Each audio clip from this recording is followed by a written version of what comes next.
more calories when I'm working out. So I'm a little bit concerned because like I'm just like, what is reasonable? And I love going on instinct, because like when I sit down to eat, it's like I'm devouring it, almost as fast as I can, or I have no interest. So I love that part is fantastic, but I'm just like, I'm a little nervous about like how much I'm going to be eating when I do start working out again. I don't know if you have. Yeah. Well, I mean, however much you eat, it's going to be what your body wants, right? And so you'll probably increase your appetite a bit, but you're still going to preferentially use, your excess fat tissue, and so your body's going to use that first. I mean, there were days when I was trimming down that like I didn't even want to eat at all. And, Okay. And I did like a crazy workouts, it was like 3-4 hours of lifting, 2-3 hours of, rugby, just dead sprints the whole time. And I was just like, Yeah. I've worked out for 6 hours. I'm going to be working out for 6 hours tomorrow. Like I have to eat because like, I'll need that energy. Not, obviously, not recognizing the fact that I had weeks, maybe months of energy already in my body. And Okay. no, I didn't need to eat.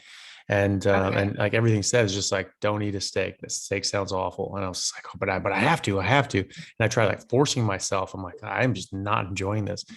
And that's when I first really started figuring out that like, taste was a really good marker of that, and things are going to taste better or worse depending on how hungry you are.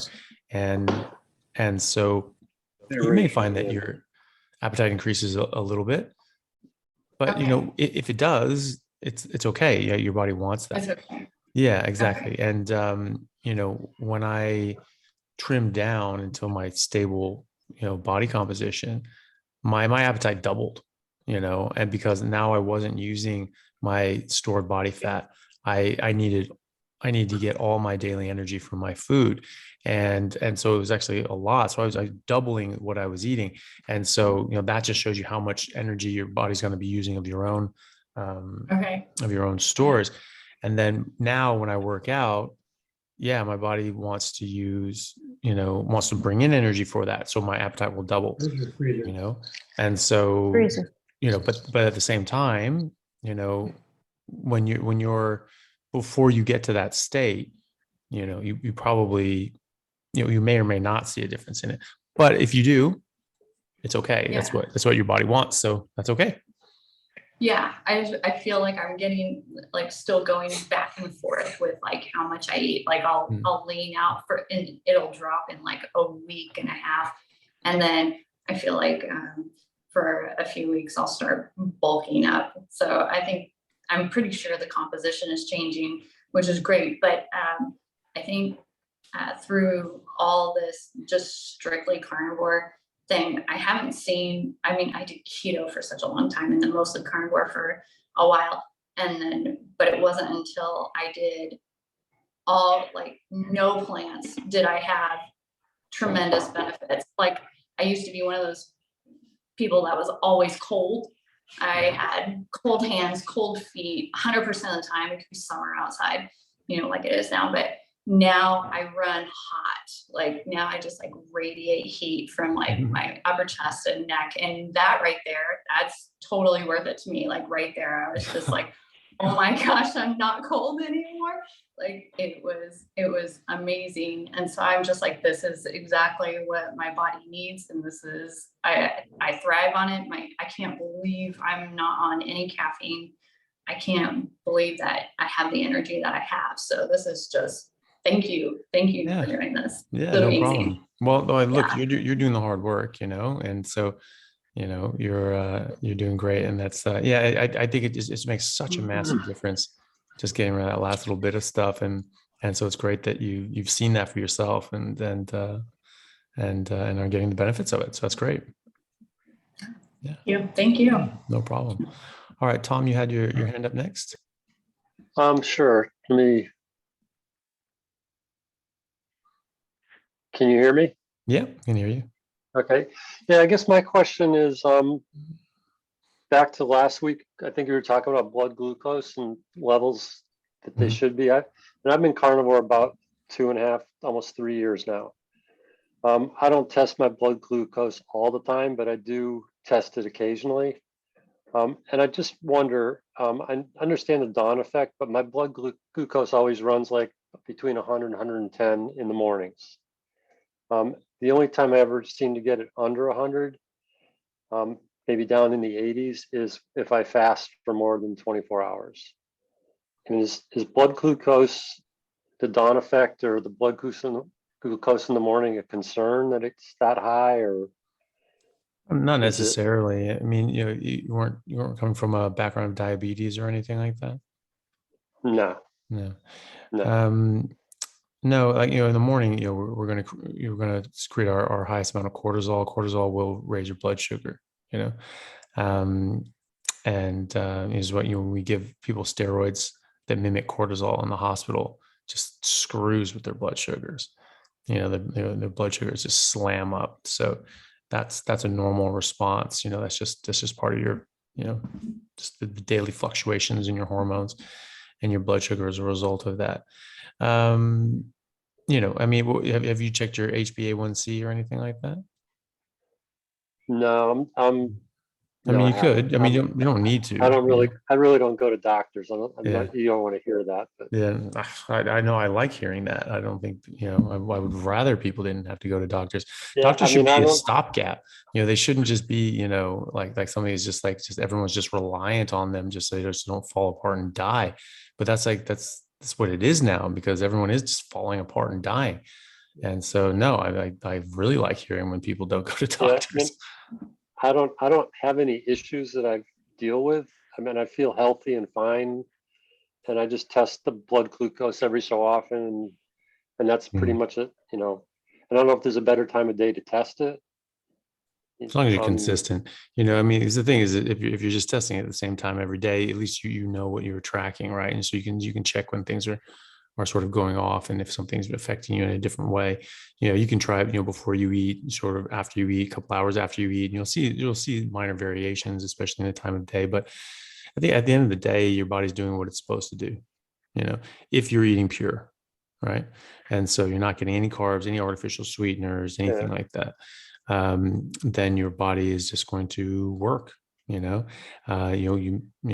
people have a bit of insulin resistance and a bit of pre-diabetes, even if they're not diabetic, just because of all the high octane crap that we've been eating our whole lives. But you haven't been eating that stuff in a few years now, and so a lot of that damage is going to be undone. If you were curious, you could get an HbA1c. That's really the only thing that's really going to make any it's the only thing that's really going to matter. All these tests are just a snapshot in time. So you take your blood sugar, that's a snapshot of like that moment in time, but that's not necessarily indicative of what else is going on. So an HbA1c is a 3-month snapshot. So it's better. It gives a better piece of information. It sort of gives you an idea of what your blood sugar control has been for 3 months. But you're not, if you're eating just carnivore, it's going to be fine.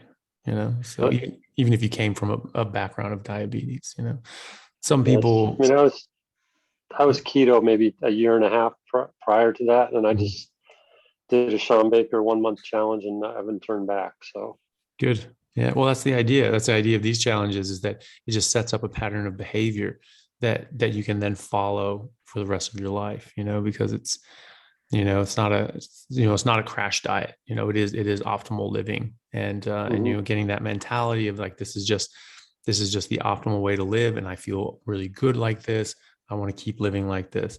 That's the idea, is to try to give people support so that they can achieve that, and they can get that basis so that they can just carry this forward, and just keep going forever. So the test is an HbA1c. Yeah. HB, so for hemoglobin, Okay, A1C. okay. Yeah. My last question is, does Adidas sponsor you? Because that seems to be the only hat you ever wear. Yeah, I wish. We'll have to see. This is literally the only hat I've ever found that I actually like the look of every other hat just looks weird on my head. Like my head's like too big. It's not like my dad's head. My dad can't even wear hats. Like, if you look at like little straps on the back, um, he'll like be like the very last snap, and it will like barely fit on his head. It's like all like stretched out like that. It's like it looks funny. And so, I'm the opposite. My head's too small to wear hats. I was, yeah, and, My pinhead. yeah. Yeah. So I wear hats and they just look stupid. I hate them. And then my buddy that I grew up with, one of my best friends growing up, I was visiting him down in Phoenix, and he had a hat like this. And I was like, oh, that was really cool. Sort of dry fit material. He's in Phoenix, so your hot is very breathable and all that. And I was just like, oh, okay, and I just got it, and it actually looked decent on me. So, when I've been, I'm just coming off night shifts at the hospital. So, I was at the hospital all night, and, wearing a stupid scrub cap. My hair's all screwed up, and I'm just like, I'm just gonna put on a hat. I'm not going to bother. So yeah, when I have the opportunity to make my hair look presentable, then I'll do that. And otherwise I just stick on a hat because I just don't care. And especially when you have like hat hair, scrub hat hair is worse than normal hat hair. And so it's just like, no, I'm not gonna do that. But yeah, I should talk to them about getting sponsored. That would be awesome. But yeah, I'm done. Okay. All right, Yoga, Thanks. you had your hand up. Yeah, I mainly wanted to provide an update because Great. From the beginning of the year, I started transitioning more into increasing my meat intake, but I didn't really start going towards carnivore until I moved into the house I'm in now, which would have been about 3 months ago, or almost 4 months ago, actually. Mm-hmm. And so I took this challenge to kind of stamp out all the stuff that I was still eating or drinking while supposed to being on the carnivore diet, like coffee, and I was still putting spices in my food and that sort of thing. So if anything, it's been good to change my behavior that way. And I ran into a few sort of minor issues, I think, because like there was a stage where I was going to the gym and like what I would normally lift, I was suddenly struggling and that sort of thing. And I think that came down to me not eating enough the previous night because I work out fasted in the mornings. But yeah, I think over the course of this year, I've dropped 26 kilos. Right. And it's kind of, in the last couple of weeks, it's kind of stuck around the 80 mark because I'm 5'6". So, but it's stuck around the 80 mark.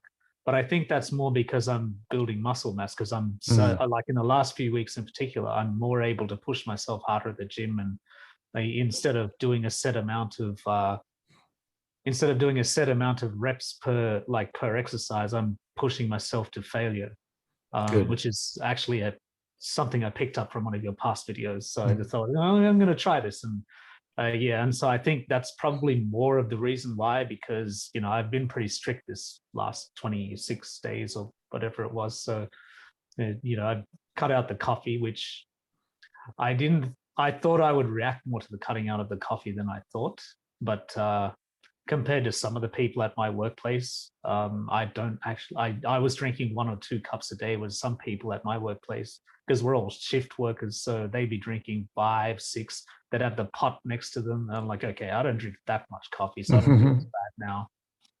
Yeah. But it's been a good experience for me. Good. And that's really good about the working out as well. I think that makes the biggest difference is working to failure. And I mean, that's even independent of that. I've always said that. And that was something that, Dr. Jaquish was saying as well. When you go to failure, it makes a big difference. And that was why, he was saying, like, with this X3 bar thing, that was something you really go to failure, and then doing those half reps and the quarter reps and things like that until you just exhausted everything. And that he found that was beneficial, and the studies show that that's beneficial. I just noticed that just in my own training that made the difference. That if I did 10 and it was struggling with 10. It was just like, oh, okay, fine. But if I just really went and I did 12, and failed and hit that failure point and maybe had someone spot me and do 14, that's when I really got very, very, very good results. Whereas otherwise you're just sort of maintaining. You have to challenge yourself. There's no growth in a comfort zone. So, if you're always challenging and straining, or you're just remaining constant and you're not going to grow. So yeah, so that's great that you've been doing that. And yeah, that's why I tend to try to have people avoid checking the scale all the time, because it's you're going to replace fat with muscle.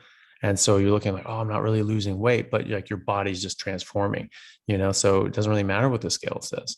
What matters is your health, how you feel, and and eventually how you look, which is I still think is a secondary outcome. The main thing is being healthy, feeling good. That's the main thing. And the aesthetics and weight loss is a nice bonus, but the main thing is being healthy and feeling good. Yeah, I agree. Good. All right. Does anyone else have updates they want to share? How they're doing? Sandra, you want to share anything? Well, I said the other day that my blood pressure was better, but in the last 2 days, it's been like 143 over 84, something like that. So it's I get a red because I have one of these blood pressure cuffs. It's either green, yellow, or red, right? And I did test it. And when I went to my doctor, can you hear me? Yeah, you can hear you. Oh, okay. Yeah. When I went to my doctor, they tested my blood pressure, and then I used my little thing to test it so we could see if it was accurate. And it was. So now I'm trying to figure out, what did I do? I don't think I did anything other than work is a little more stressful. But would that make that big of a difference? I don't know. Well, it can. And, it can also be, this thing called white coat syndrome, where, if you're thinking about it, and, yeah. So white coat syndrome is where, the doctor comes in a white coat and you're like, oh, he's going to check my blood pressure. And like, oh, I hope it's low. And oh my God. And your blood pressure just spikes. And they find that like 5 minutes later, after the dude leaves, you check your blood pressure again, and it's, it's 40 points down. So, you can certainly jump up your blood pressure just by being a bit worried about things and thinking about them. And you get down this spiral where your blood pressure is a little off. So every time you check your blood pressure, you're just a little anxious, and which is going to keep your blood pressure a little up and all that sort of stuff. So you just when you're taking your blood pressure, sit down, like take your blood pressure, but take your time with it. Sit down, take a breath, calm down, do a couple deep breathing, and wait 5 minutes, and then check your blood pressure. On average, people will find that their blood pressures are significantly lower when they do things like that. So you can try that. If you're avoiding all plants and carbs and sugar and artificial sweeteners and coffee and things like that, your body's going to do a lot better than it would otherwise. There are multiple reasons for high blood pressure and chronically high blood pressure, and there's some that that need to be sort of ruled out. Generally, once people have high blood pressure, especially like very high blood pressure, there are certain things that they just need to be checked on. So I don't know if your doctor has checked those things with you, but if it's none of those things, then quite a lot of the time it comes from like insulin resistance in the arterioles or arteries and arterioles, and so that just takes time. It just takes time to sort of settle down, and you may need to be on a bit of blood pressure medication in the meantime until that settles, but eventually it should settle. And how long have you been doing carnivore now, strictly? Well, I started July 11th, but I was eating animal products. Like I did have some cheese, and I did have some I was still drinking decaf coffee, and I was putting half and half in it. That was really about the only dairy, I guess. And I was eating other kinds of meat. And so when I started this, I started doing just the beef and the water and the salt.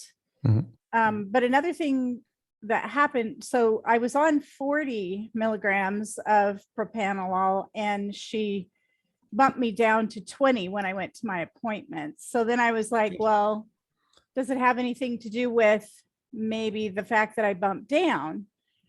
Maybe. I don't know. But, but the thing is that, bumping down is a very good sign, because it means that your body's repairing, and that is what we tend to see. This is definitely what we like to see. And, so that's going in the right direction. Yeah. Maybe, you would have been, more optimized with a dose of 30, but, they really come in, certain doses. And so it could be, it's just, there's going to be a bit of an adjustment period. And, but I would expect you to keep going in that trend, Yeah. 140. Yeah. You don't want to stay there your whole life, but in the grand scheme of things, it's not all that bad, compared to a lot of people that are like, in the 160s, 170s, 180s, over 200 chronically. These people are really straining their heart, and they are, really at risk of rupturing and hemorrhaging.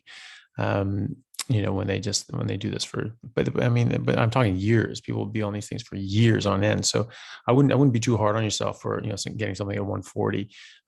Yes, it's not optimal, and we want to get to optimal, but your body's still healing. You still got a ways to go. Your blood pressure will fluctuate. When you're working out, you're doing this, you're straining, blood pressure is going to go up. And so your body's adapted and able to deal with transient rises and lowerings in blood pressure.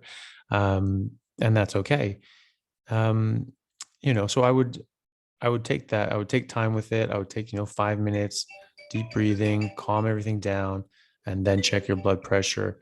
And you can check it a couple times a day, check it consistently, sort of in the same scenario, same, right in the morning, right when you wake up, sort of halfway through the day, and, at a specific time in a specific set of circumstances. And then, at night before you go to bed, and you can just track these things.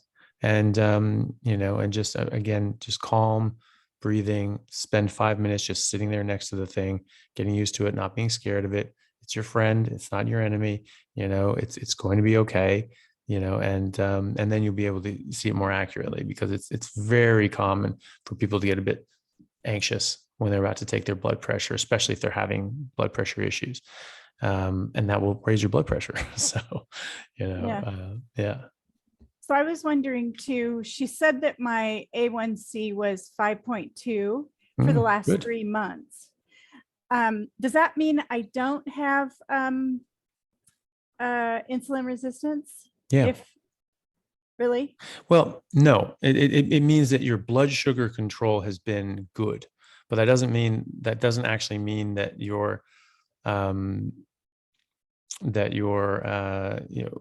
that's separate from insulin resistance. Oh, how do I know if I'm insulin resistant then? There are many different ways. One way, is good, is looking at your HbA1c, but, it's a little different in a carnivore setting, because, you're not taking in exogenous carbohydrates. And so, you're not going to be having these big spikes in blood sugars. But it's, it's a good sign that you're going in the right direction. It's not definitive proof that you're not insulin resistant, though. Okay. Just having blood pressure, be a little high is suggestive of that, though. And and it's not to say that you're not hyperinsulinemic either, because that's the thing. Your blood sugar, you're going to make a certain amount of blood sugar just based on need. And so that'll be a certain level. It's going to be a lot lower than it would be if you're eating carbohydrates. And it could be that your insulin is enough and that keeps it all regulated. Or it could be that you're a bit insulin resistant, and so your body needs to jack up your insulin levels and your insulin production in order to maintain the blood sugar that your body wants. Okay. And so that could be where you're at right now. A way of getting more information on that is checking your insulin levels, and so you look at your insulin levels, your blood sugar control, your HbA1c is good, and then you check your insulin levels. Oh, actually, you have slightly high insulin levels. Well, that would suggest that you're a bit resistant and your body's making a bit more. And that's why type 2 diabetics can eventually burn out their pancreas or the insulin making portions of their pancreas, the beta islet cells, because they just overwork them, because you're chronically high blood sugar and you're making you're making insulin, but it's not getting the same effect as your body makes more insulin to get that same effect, and it's getting less and less effect, and you're raising. And just like any drug, you're getting resistance and you're getting tolerances, and you have to increase the dose to get the same effect, and then eventually you will never get the same effect. So it takes time. You can check your insulin. That might be a good way too, but really it's sort of academic, because whatever it is, you're in the state that you're in, and your blood pressure is going to be what it is, and your body's going to work the way it is, and it's still going to be optimal, eating carnivore and not eating carbohydrates. And so just let your body do its thing. It's going to stabilize at a certain place. It might be that place, like for some diabetics, insulin resistant or insulin dependent type 2 diabetics, quite a lot of them stop needing insulin. Some of them don't, though. Some of them need to keep taking their insulin, but not that much. They'll take a very small dose, and that'll be just as much as they need, because they're making insulin, but they're not making it as much because they really sort of harm themselves. And so maybe they just need a little bit of a boost. So either way, it is what it is, and your body's healing, and it's going to heal to a certain extent. And that can take months, that can take years. The insulin resistance side of things probably won't take years, but it'll certainly take months. And so, and in the grand scheme of things, it took you however many decades to get to this state of health. A few months is not that long, even a few years is not that long, and especially that's the thing too. Obviously we like instant gratification, but a lot of people say this, like, oh, you may only be able to lose a couple pounds a month, and that's how you have to look at it. You want to lose 10 pounds, this is going to be 5-month process and all these sorts of things of hard work and dieting. I was like, that sounds miserable. And and we're losing 10, 20 pounds in our first 2 weeks. And people are just like, oh, but it's been a month and I'm not, competing in a bikini contest. It's like, all right, well, maybe a little fast. We're getting huge results. And so sometimes we think because we're getting such big results, we want even bigger results. But it's it's quite amazing that we're even getting these results at all, and we're able to reverse blood pressure issues and diabetes issues and autoimmune issues. So just be patient with it. You're doing great. Your body is obviously healing, and your HbA1c is fantastic. I think that's you're right in the perfect range, and and you're coming off your meds, which is all signs that you're doing great. So just keep going with it and just let it happen. It takes as long as it takes. But it's happening, so it's good. Awesome. Yeah. Well, thank you. Yeah, no very problem. much. You're very welcome. All right. Mary, did you want to give us an update? Sure.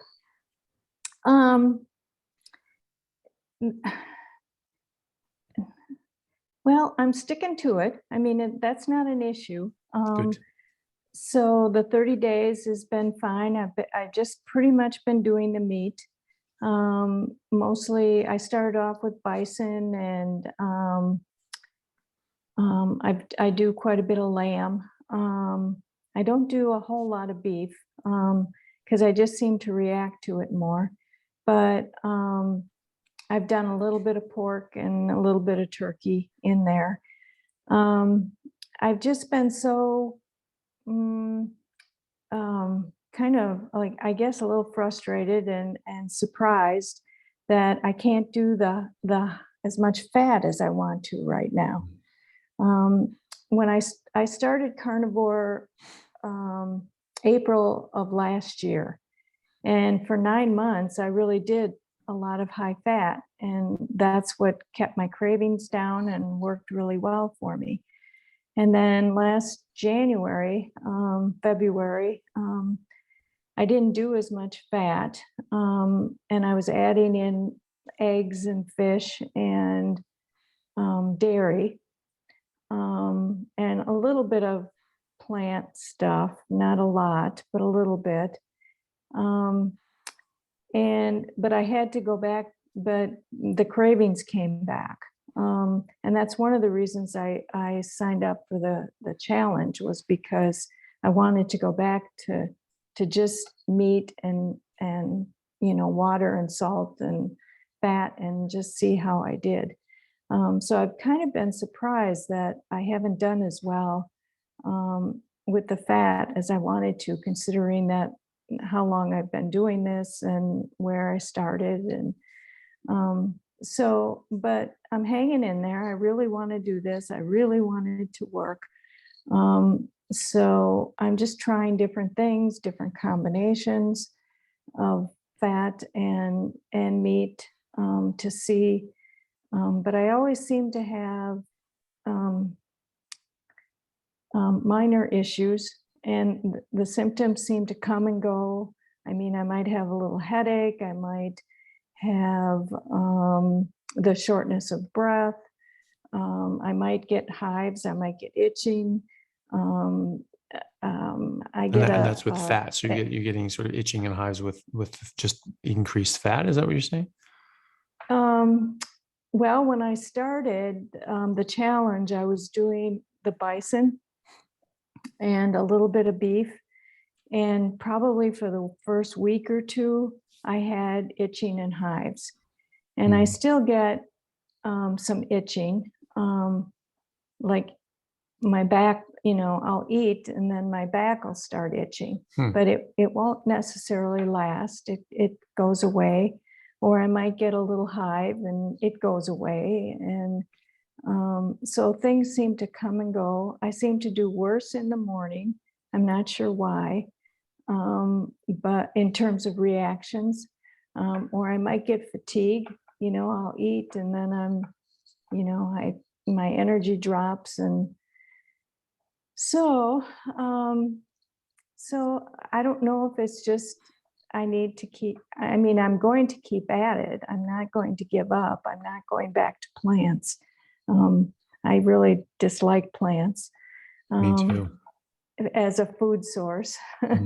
They look pretty, and they do. Yeah.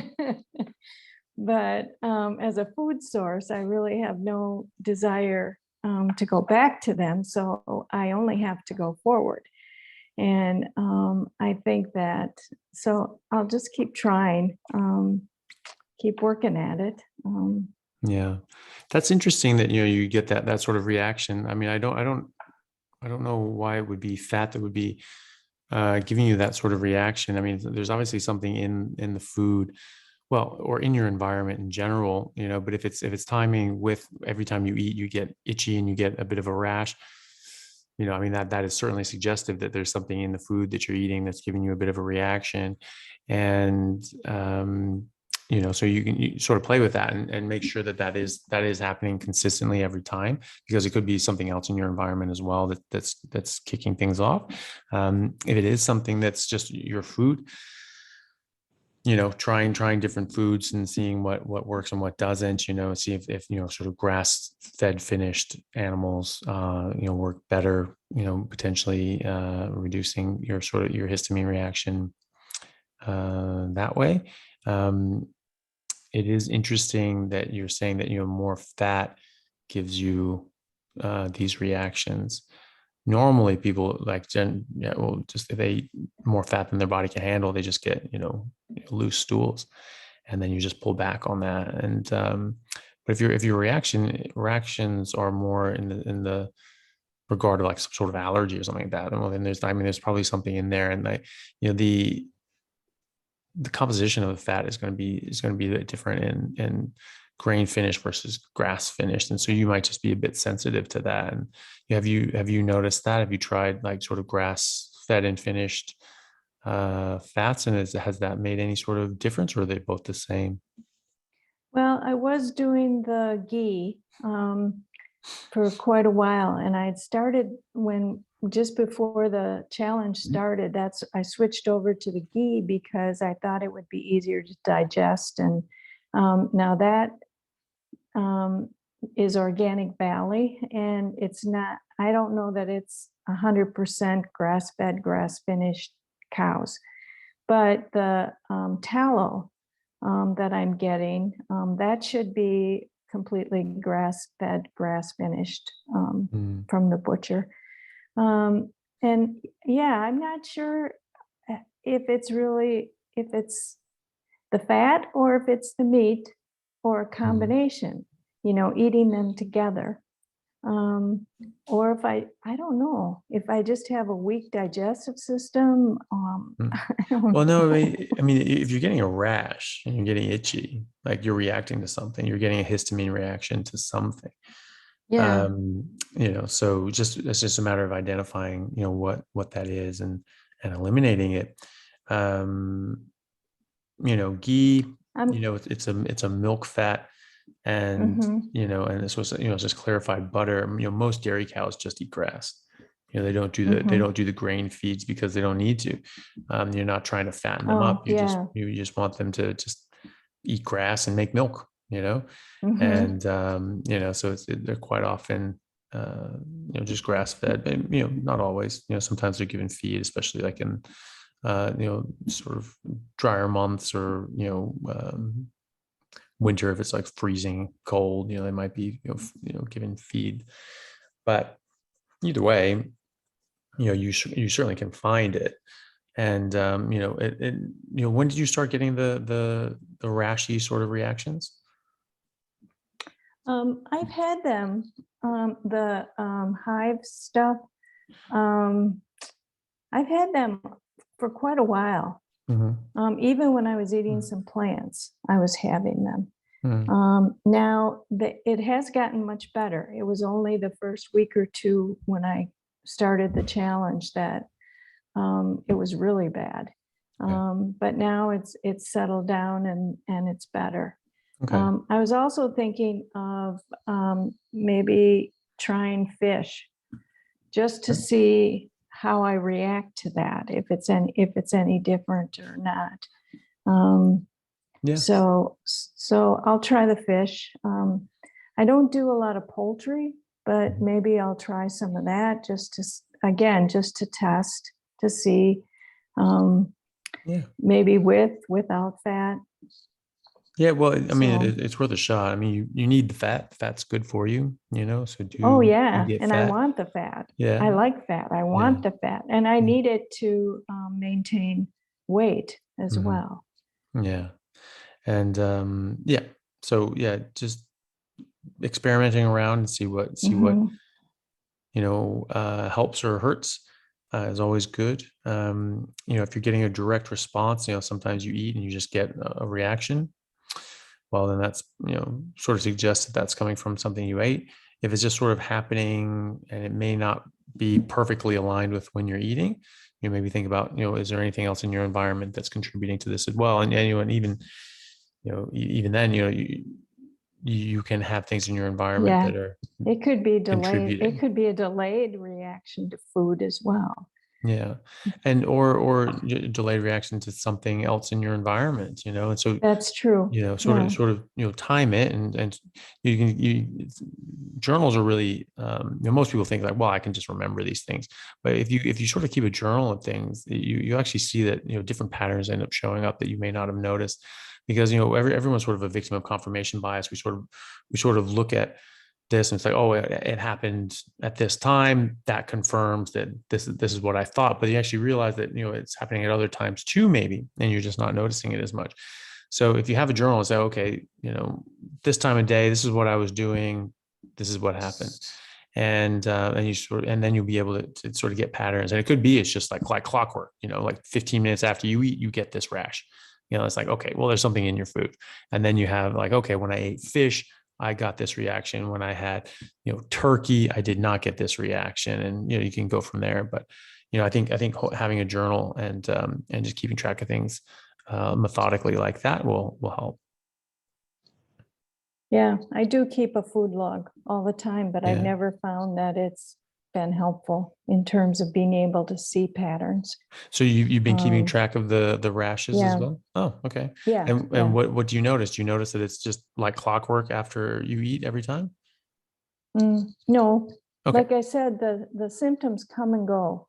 Right. Okay. Well, so that could very well be something independent of what you're eating as well. Okay. Yeah. And so that's something you should think about, because, when Okay. you're exposed to something, you get a histamine response is generally quite quick. Your body hits it and just goes, no, not happy with this. And you blast out a bunch of histamine. And so, if you're reacting to your food, you should get a reaction every time you eat food, but if you're just getting a reaction seemingly, independently of that, then it's like more likely to be something else in your environment. Yeah. So, Okay. you can go back to I'll eating keep fat, yeah. see how you go, and it could be that Okay. it doesn't really change things, or, it could. So, but, if you're having sort of independent of eating, it's likely something in your environment. So you can think about, what else is in your house and or in your surroundings that you're being exposed to, and you can sort of keep track of it that way. Maybe you can, it's just like, oh, okay, every 20 minutes after I go outside, this happens or something like that. You can sort of try to see it that way and as well. But yeah, when we do a radical change in our diet like this, quite often we think that, we sort of pin a lot of things to the change in our diet. We think, oh, okay, this is what this made me do this. And it's just like, well, maybe it did, maybe it didn't, but there are other factors at play as well. So just keep that in mind. Thank you. I will. Yeah, no problem. Okay. Leslie, did you want to have a question or a comment or anything?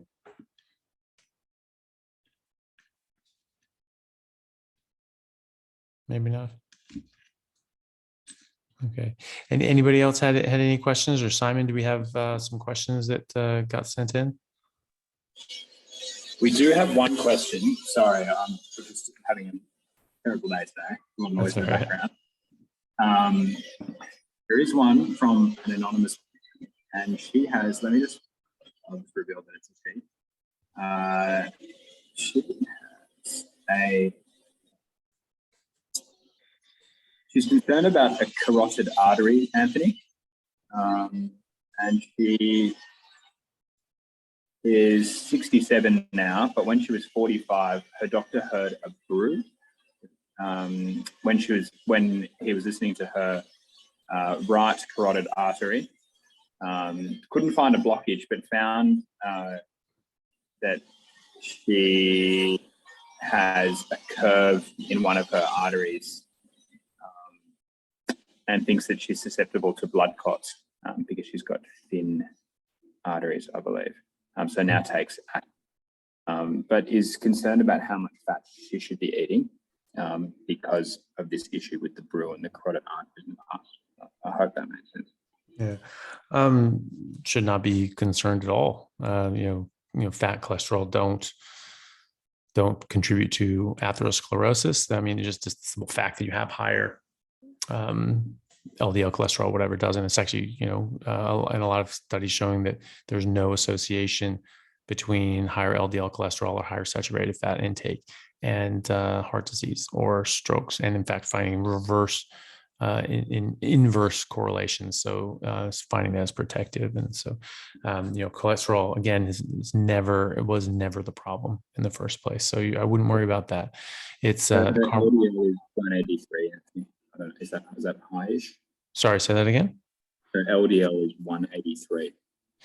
It depends on the units, but like either way, I don't care. I mean, it's not something that we built these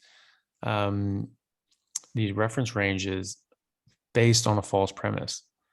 And so they're meaningless. They are literally meaningless, you know, and so I don't attribute any meaning to them. So whatever the LDL cholesterol is, doesn't really matter. What matters is, are you drinking alcohol? Are you smoking cigarettes? Are you eating sugar? Are you eating carbohydrates? Those are the things that are going to contribute to heart disease. You know, the cholesterol is going to be damaged by oxidative stress, like from seed oils, like from high blood sugar, from eating carbohydrates, like from sugar, and fructose in particular is worse. You know, so it's not the cholesterol doing it. The cholesterol is an innocent bystander that's being used in a heist. It's like a hostage in a bank robbery, you know, and it's just like, God, that goddamn hostage. If only we didn't have hostages, we would not have bank robberies, you know? And, you know, it's like, so you're blaming the wrong person here. So, you know, they're just getting caught up in the mix. But yeah, the level of your cholesterol has no indication on, you know, on heart disease, because it comes from damaged cholesterol. So just having more cholesterol doesn't mean you're going to have that's not going to damage your cholesterol just by having more of it. It's those other things that cause harm. So yeah, I wouldn't worry about it from that standpoint. You know, you have a brewery, you have, you know, you can have anatomical variants and things like that that can predispose you for clots and all that sort of stuff. That certainly has nothing to do with cholesterol, though, you know. So, but that doesn't mean you can't get clots and things like that. I don't know exactly what, you know, condition they have, but, you know, they're saying something about getting clots, and so, but the cholesterol is not going to affect that, no. I think it's she's in that kind of that state of in between where you deep down, you know that cholesterol is not causing any heart issues and that it's good for you. But at the same time, when she went and visited her doctor was like, oh, you should back off the liquid fats, stop adding butter to things, you know, go easy on the fat consumption. So I suppose it just sounds like it's one of those things where it's like, just got this nag in the back of her mind, like, you know, like could it be cholesterol? No. Which, you know, these things do take a while to overcome. Like, you know, I remember you saying it was hard to get used to not cutting fat off the steak initially. And so we all kind of, you know, that's the good thing about being in the community, that everybody sort of supports each other and makes it normal to eat healthy fat and to just eat meat, salt, and water. Yeah. I don't know why the doctor would say that, though. That's very funny. Oh, avoid liquid fat. Why? But why? Based on what? You know? So I don't know. I don't know where that was coming from. Obviously, you know, people having, you know, misgivings and being, you know, because look, I mean, I've looked into this thoroughly, and you know, and I come from a you know, medical background where I read a lot of these things all the time, and so, you know, I you know, I'm happy to do that, and I'm very convinced of this. But, you know, other people are literally just going on faith, and so that's obviously very can be very nerve wracking. We're like, oh, you know, are we sure? And so that's totally fine. No, I wasn't. You know, I was just more confused and perplexed by what the doctor said, because I thought it was a very strange statement. But yeah, no, it's totally normal to be, you know, a bit concerned about this, because, you know, we've been told this for 50 years, and so, you know, now all of a sudden it's just like, nope, just do the exact opposite. And like, okay, you know, and then you want to go into it, but like it's yeah, it can be certainly nerve wracking for everyone. Yeah, no, that's totally understandable. But yeah, no, it's totally hasn't, no, you know, but that, no, that's not gonna certainly not gonna cause blood clots, and it's not gonna cause atherosclerosis or anything like that. Yeah, I mean, I think butter's fantastic. I know a lot of the crew, like, you know, I just have butter on the kitchen bench and just grab a knob all the time. Yeah. And it tastes great. It kind of like, it can get you between meals. That little bit of extra fat. Yeah, I like butter. You know, it tastes awesome. You know, so yeah, I have no problem with butter. Yeah, we had. Do we have other questions as well? Maybe just Tom, can you give us an update on the X3 challenge? How's it going? Well, Simon, do you have your X3 yet? You wouldn't believe it. Mine has been at Botany Bay docking station for 10 days. So every day I wake up in the morning and I check my FedEx tracking link, and I just add a day to my tally. So I was in Botany Bay during the week as well. So I was probably like, 100 meters from it, but I can't get it. Can you And not my pick it X3 up? Will they not let you pick it up? Bastards. I don't think so. It's like in one of those big, holding warehouses. It's just delayed. So I don't know. Yeah. Maybe I'll sit on hold with FedEx for an hour this afternoon and try and speak to someone. Good luck. Yeah, my X3 challenge is going great. I mean, I've pretty much committed to it. I do 6 days a week. I do take a day off. I mean, I've had the X3 for about 3 years now, and I've gone in spurts where I do it for 6-8 months, and then I lose track. But this past month, I've really made a lot of gains. Bands are going up, reps are going up. I feel like my weight's going up a little bit, but I'm leaning out. So I think that's good. It is, yeah. And you And- notice, you notice you're putting on muscle and Yeah, I feel like it's a weird. I don't know how to describe it, but I feel like my arms are tighter now. Yeah. Like around my biceps, my chest I feel like when I walk, my chest is in front of me, not behind me. Mm-hmm. It's like where it's supposed to be. Yeah. No, it's good. And and it's a nice testament that hard work pays off and you put in the work. Yeah, and that's great. and especially on a carnivore diet, you're going to get way more results. You're going to be able to work harder, and the hard work is going to pay more as well. So it's good. 20 minutes a day. That's it. Yeah, it's nothing. And I'm doing these stupid videos, but so that's like more of a pain in the ass, because now I'm just like, oh, I just want to do my quick workout. I'm like, oh, I gotta set that stupid ass camera. So that's hard for me, and it's still not that big of a deal. Yeah, I have a good carnivore story for you guys. Yeah. So I play golf pretty much one day a week with a bunch of guys, and typically never have dinner with them afterwards because what they serve, I just won't eat. So, but last week said I'll go in and have dinner with you. That with the place we played, they had prime rib on the menu. It's like, oh, perfect. I'll have a piece of prime rib. And these guys are all having bread and pastas and all the crap food. And then it comes time, excuse me, comes time for dessert, and all these guys, this place is known for their Sundays. So they're all like, I got to have this Sunday, you got to have that Sunday, you got to. They came to order for me and said, well, what do you want for dessert?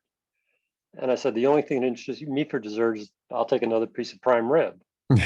They all laughed and thought I was kidding. Yeah. And they said, well, if you could eat another piece of prime rib, we'll pay for it. So silly. I was like, absolutely silly. It's like that's a right. no-brainer. So Yeah. I got 2-for-1 prime rib for dinner. I only paid for one and ate two. Yeah. What a silly and thing. It was to easy. say. Yeah. It's like, don't threaten me with a good time. Like, Jesus, like, Exactly. yeah. I mean, even if I was not hungry, I was absolutely force feed myself. No problem. Yeah. I was hungry, so it was easy. Free steak. Yeah. Well, and that's it too. I've rarely filled up at a restaurant, and so, anytime I go out to dinner, I will eat a steak first, like every time, because you're going out more for the experience. You're going out for the experience. You're not going out because you're actually hungry. If you're hungry, you just stay home and eat. You go out because it's like a social experience, and that's unfortunately what it is now. Food used to be about eating, and now it's just about it's like catching up with your friends and being social. You go to breakfast, brunch, lunch, dinner, coffee, drinks, all these sorts of things. Like, people just cannot spend time socially without putting something in their face. Like, why? Like, why can't you just do things and talk? And but that's just what we've grown into. Is we didn't used to be like that. And but yeah, so it's it's I think it's just a waste of money to going out to eat. I don't know. I was like, my dad had that thought when we were kids. He hated going out to eat because my mom was a great cook, first of all. So we had better meals at home anyway. But we could get sort of different things, because my mom would try to cook healthy, low fat. There's always be meat there, but certainly wasn't any sugary garbage. And so, we go out to eat and there would just be different things. And it was just sort of an exciting little treat. My dad hated it. He was just like, it's just a waste of money. It's just like, it's not as good. You don't get as much. And it's crazy expensive. And you got 5 kids too, so you're paying for like 7 meals and like the kids only eat half of it anyway. So it's like, screw that. And, and as a kid, I sort of resented that. I'm like, oh, this is bullshit. Like, we want to go out. Now I'm just like, I'm totally of that mindset. I'm like, screw that. Restaurants are rip-offs, and I cook better anyway. I totally get that mindset now. So yeah, well done getting the second steak. Rib for Tom. How good. Yeah, that's good. Mary, you had your hand up. Did you want to say something? Yeah, I have a question about the X3. Mhm. I do resistance bands, but not an X3. Mhm. I'm a pretty petite person, 5'2", 98 pounds. Is it X3? Is that too much for a small Yeah, person? no, you're not allowed. Absolutely not. No. Yeah, no, it's fine. They have resistance bands that are pretty light as well. And so if you use resistance bands, you probably do a lot of the similar things. The X3 bar is, it's just a bit actually, so it has the bands. It has a lot of heavy bands too. If you're using lighter bands, then that's there's probably more available, but outside of the X3 system. But having that bar and having something to link onto, and we can push and pull and do all that stuff with that bar, that's very helpful. And then there's like a foot plate where you sort of tie underneath it, and then you pull up with that, do shoulder presses and biceps and squats and deadlifts and shrugs or whatever you want. And so those are helpful. You could just step on them, you'll damage the band. Eventually they'll break. And you could do that without the bar as well, but they're just little conveniences, and they do make things a bit more convenient. So, and you could probably even use the X3 bar with the bands that you had as well. And so, if the lighter ones are too much, then you can use other ones. Tom, you wanted to say something? Yeah, I was going to say, Mary, my wife did the X3 bar too for a little while, and she found that the bands that come with the system are a little bit heavier.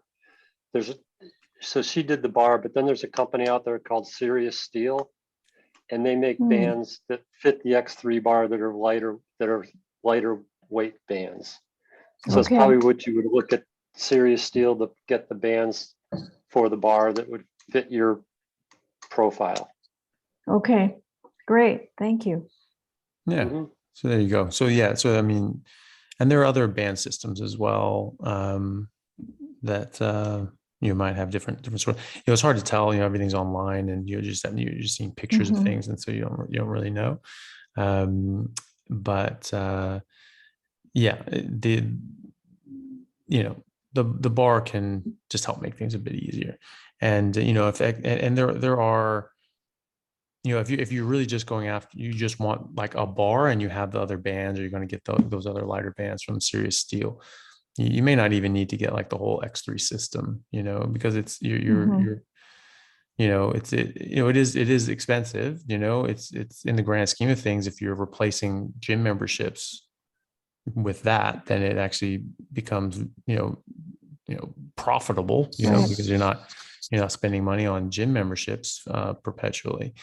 But you're going to be paying for a lot of bands that you're not going to use, and there are other options. You can look on Amazon. Sometimes they'll have different band systems that are less expensive. They're probably cheaper as material as well, and not as well built. Like, these are very well built. I was very very happy with that, with the quality of the craftsmanship. But I have no idea what the other ones are like. The XP bar sort of swivels as well, so it latches on and it'll have the bar will swivel. So as you're going, it stays oriented properly.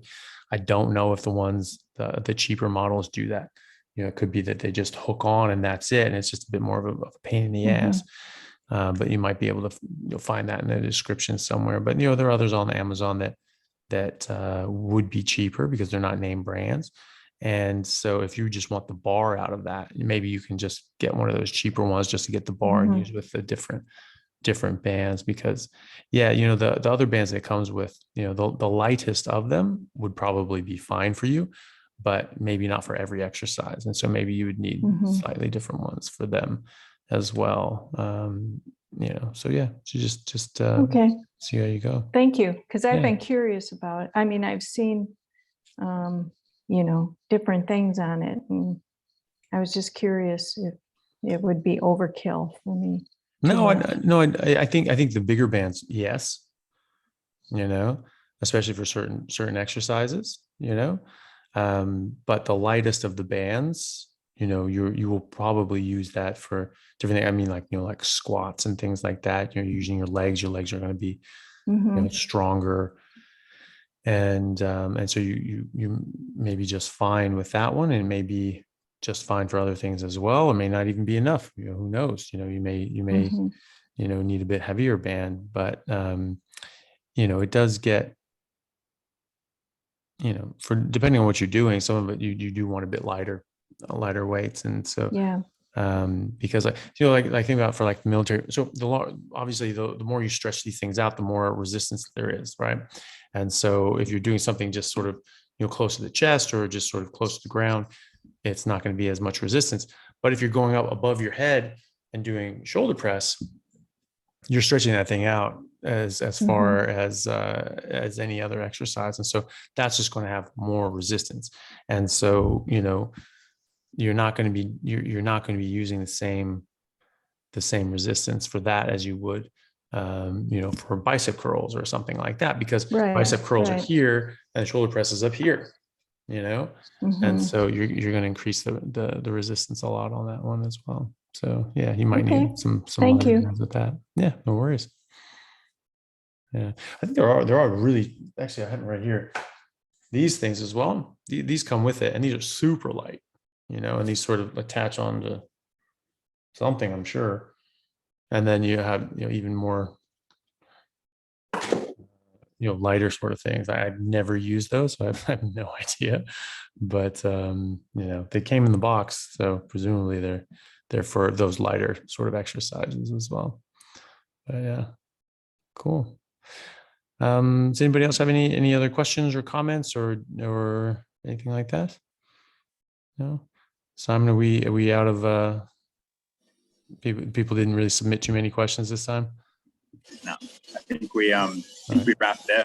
But thank you so much, everyone, for joining. Really good.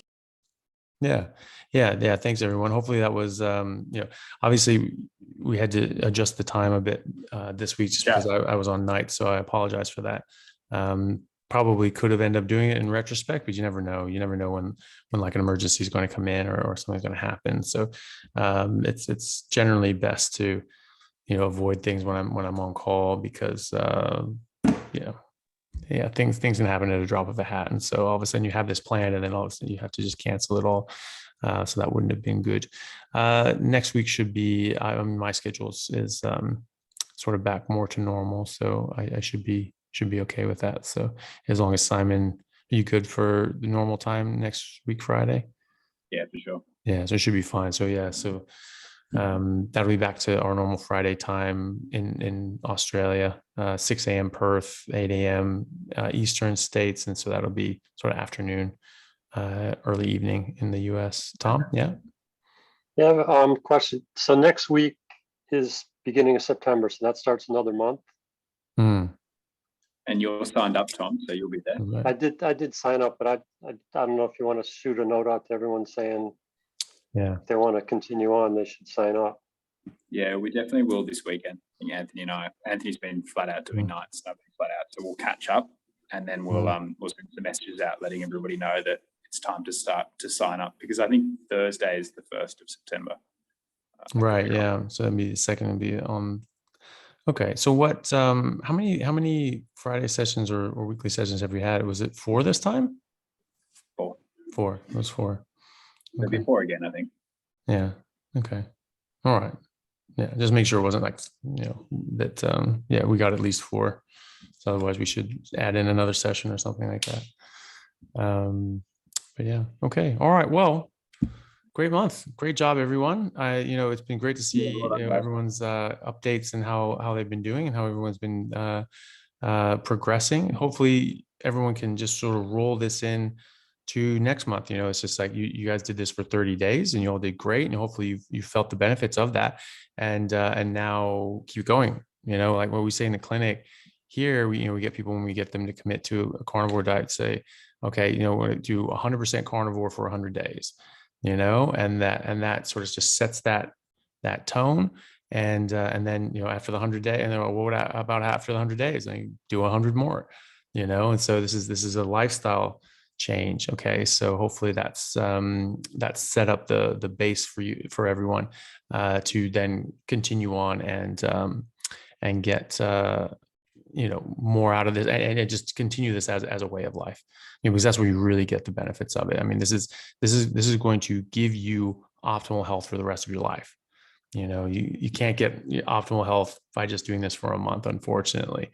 It'll help. It's better than nothing. But if you really want to be the healthiest that you can and live the best life that you can, and happiest life that you can, like I don't think there's really any other way to do it than to make your body and your mind as healthy as possible and run on the most optimal sort of nutrition and eliminating out all the poisons. So keep it up. Everyone's doing a great job. I'm really proud of all of you. I'm really happy to see everyone in the chats, doing so well and supporting each other and updating each other with how great they're going. So just keep it up. If everyone who joins us for the next round, that'll be great to have you along. And everyone else, good luck with everything. And hopefully you can continue this on and stay strong and hold these sort of principles, in your mind all the time and just make it a way of life. And you'll just keep doing better and better. I'm really excited for all of you. Absolutely. And I might just quickly jump in. For everybody who participates next month, we've got a new members portal that Anthony and I have been working on. So it will be a slightly better experience whereby each day you unlock a new module. It'll be a learning module that has video content or written content or both. And obviously there's no ads or anything. You can just get straight into the learning. So it's going to be a more immersive environment. And you're still going to get the weekly calls with Anthony and myself. We're still going to have a Telegram group. We're still going to have a Facebook group, but you're also going to get this portal. So, it's going to be slightly better. We're going to keep improving it every single time. That's the idea. And any suggestions and tips that you guys have for, better experience and what might help us, help you guys and help people, always open to hearing those. It's definitely good to know. Yeah. Nicole, I almost said Leah. Yeah, no, thank you. One thing that I guess I learned from Dr. Baker's Rivero and one of his coaches, Raymond Nazon, was about the priming and the getting to that Thanksgiving full.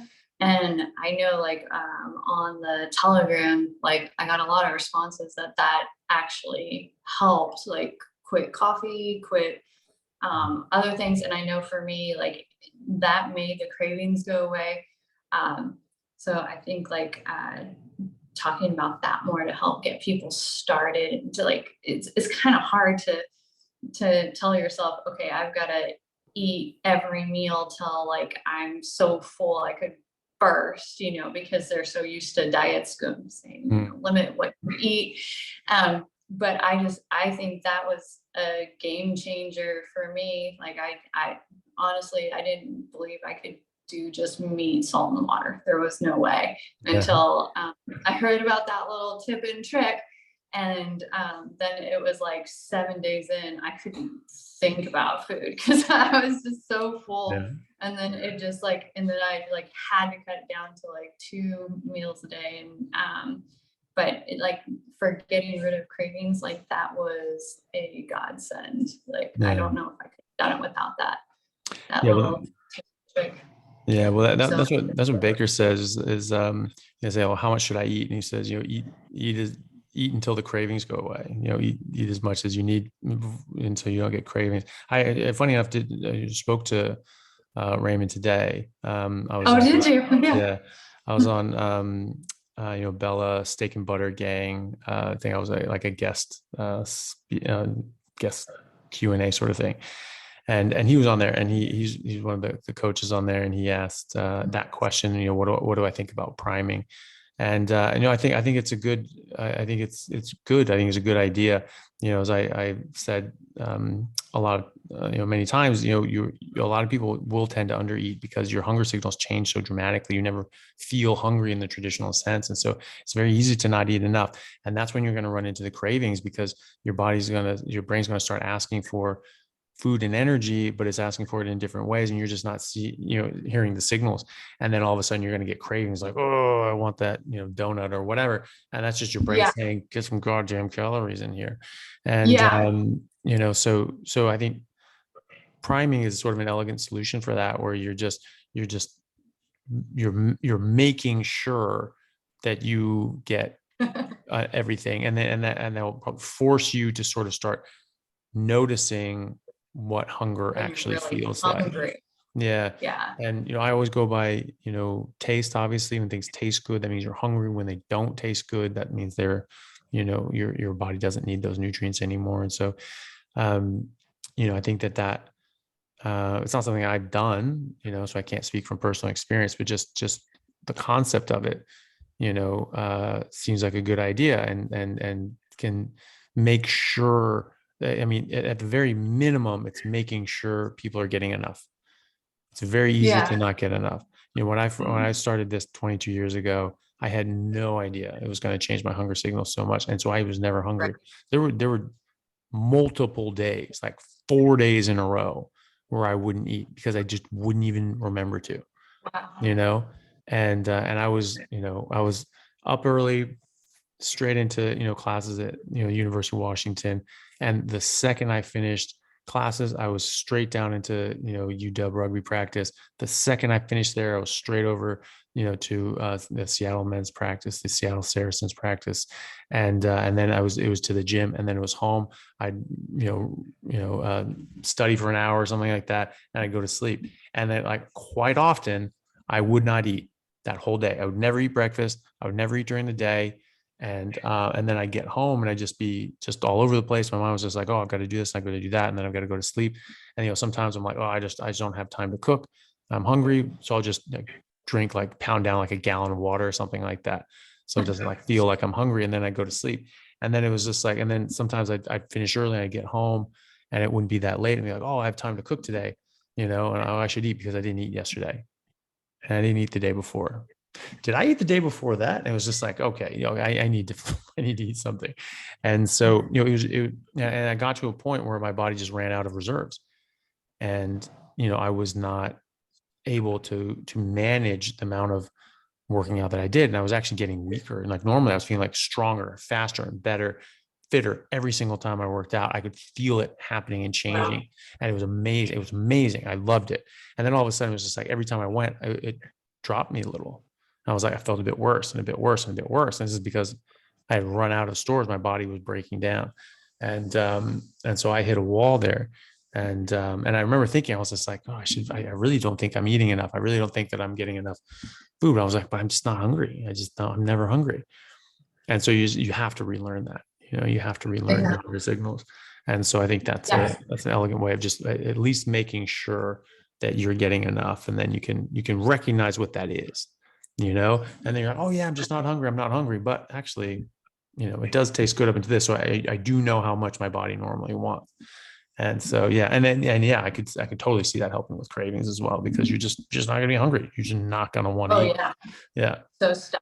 Yeah, and I know Raymond does like he talks a lot about the priming and like feasting to get ready for fasting, which I haven't attempted yet because I don't know, I get hungry and I just devour the meat, right? Like, so I'm just kind of going by, how hungry I am and not hungry. So it hasn't happened yet, but maybe after a while, we'll see. But I thought like, wow, that everybody knows what that Thanksgiving fool feels like. And so like the words and like the technique of priming, that was so helpful for getting me on, strict carnivore and getting rid of those cravings, getting rid of the caffeine, getting rid of like, everything. So Awesome. that was one tip and trick that it's a really good suggestion. Yeah, no, it's good. So we'll make sure that we include that for everyone.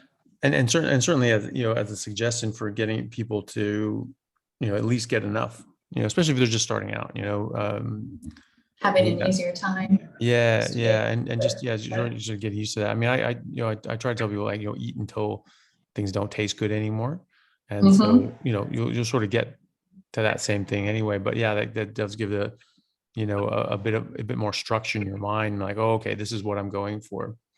So yeah, it can be a good tool in the box. Yeah. Cool. Awesome. Thank you. Lovely. Well, thank you for that. All right. Okay. Well, again, thank you everyone. And for people watching the recording of this, thank you all. It's been a great month. I hope you guys got a lot out of it. I know Simon and I did. I know we've all enjoyed the conversations and helping people along and watching everyone get better and get healthier. So that's been great. And keep around. We'll be around in other ways as well. You can always watch our podcasts and our videos. Those are always going to be available. And everyone else who joins us next month, we'll see you next week. Okay. Thank you. Great. Thanks, No problem. Bye. Thank you. Guys. All right, guys.